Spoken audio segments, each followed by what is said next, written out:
یہ تھی پہلی وحی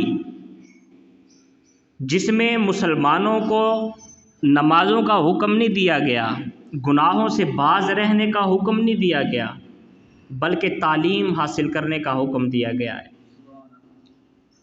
اگر پہلی وحی یہ تھی تو اللہ تعالیٰ جو قرآن کی دوسری وحی ہے اِنَّهُ لَعَلَىٰ خُلُقٍ عَظِيمٍ کے ساتھ جو موضوع ہے وہ ہے نون والقلم وما یسطرون۔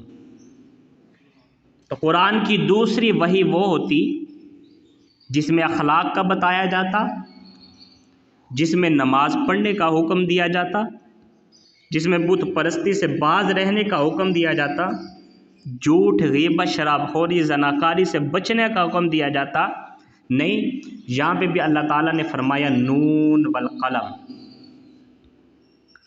علماء کرام فرماتے ہیں کہ نون سے مراد دوات ہے، جس میں سیاہی ہوتی ہے۔ علماء ربانیین وہ علماء جن کی عقل بھی روشن ہے، جن کا دل بھی روشن ہے، جن کی صورت بھی روشن، جن کی سیرت بھی روشن، وہ علماء ربانیین فرماتے ہیں اپنے علم کے مطابق، اور یہ نون والقلم کا حقیقی ترجمہ نہیں ہے، جو ان کے علم میں سمجھ آیا، جو ان کے فہم میں آیا، جو انہیں الہام ہوا، انہوں نے وہ بیان کیا ہے کہ ہمارے علم کے مطابق یہ ہے۔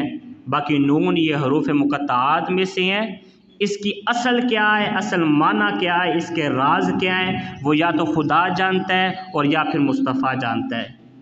یہ اللہ اور رسول کے درمیان راز کی بات ہے، نون والقلم۔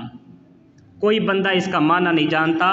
علماء ربانیین اپنے فہم کے مطابق اس کا ترجمہ کرتے ہیں۔ وہ فرماتے ہیں کہ نون کا معنی ہے دوات اور قلم کا معنی ہے قلم۔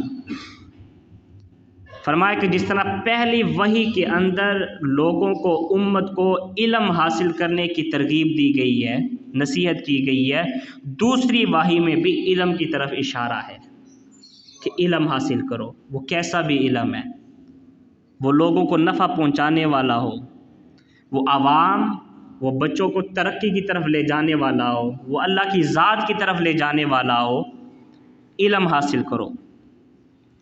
دوسرا معنی نون والقلم کا جو کیا گیا ہے وہ یہ ہے، فرماتے ہیں کہ نون کا معنی ہے سینہ کائنات۔ کائنات میں رہنے والے جتنے بھی لوگ ہیں ان کا سینہ، دل۔ اور قلم کا معنی اس سے مراد جو ذات ہے وہ نبی کریم صلی اللہ علیہ وآلہ وسلم کی ذات ہے۔ دوات کے اندر کیا ہوتا ہے؟ سیاہی، یا اسے سیاہی کہا جاتا ہے۔ ہم جب اپنے بچپنے میں تھے تو ہم نے جو دور دیکھا وہ صرف دیکھا ہے ایک تختی کا اور دوسرا قلم کا۔ جو بزرگ بیٹھے ہیں انہوں نے جو دور دیکھا ہے وہ خود قلم بناتے تھے، اسے خود رگڑتے تھے، خود تختی بناتے تھے، سب کچھ وہ خود ہی کیا کرتے تھے۔ ہم بچوں کا جب دور آیا تھا تب قلمیں نکل آئی تھیں، تختیاں بھی نکل آئی تھیں، اور اب وہ چیز بھی ختم ہو گئی۔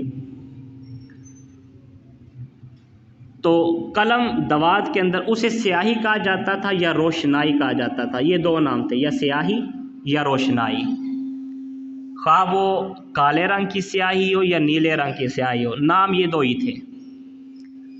تو دوات کے اندر کیا ہوتا ہے؟ سیاہی۔ اور سیاہی کو کس سے نکالا جاتا ہے؟ قلم کے ذریعے۔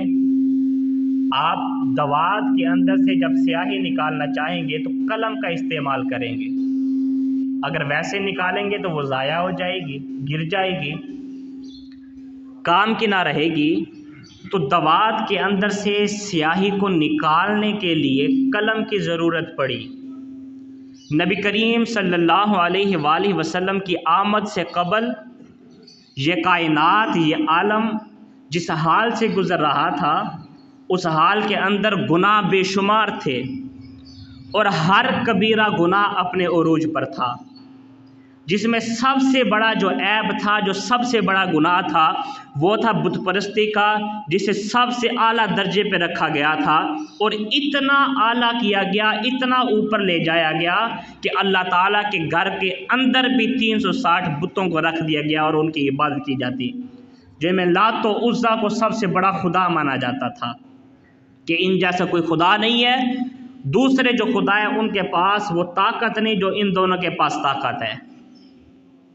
عیب اس قدر پروان چڑھ چکا تھا، بت پرستی، شراب نوشی، حرام خوری، زناکاری، غیبت، قتل عام کیا جاتا تھا، بچوں کا، بچیوں کا، ماں باپ کو بیچا جاتا تھا، ہر گناہ اپنے عروج پر پہنچ چکا تھا، اور یہ ساری سیاہیاں، تباہکاریاں یہ عالم میں رہنے والے افراد اپنے دلوں میں سمائے ہوئے تھے۔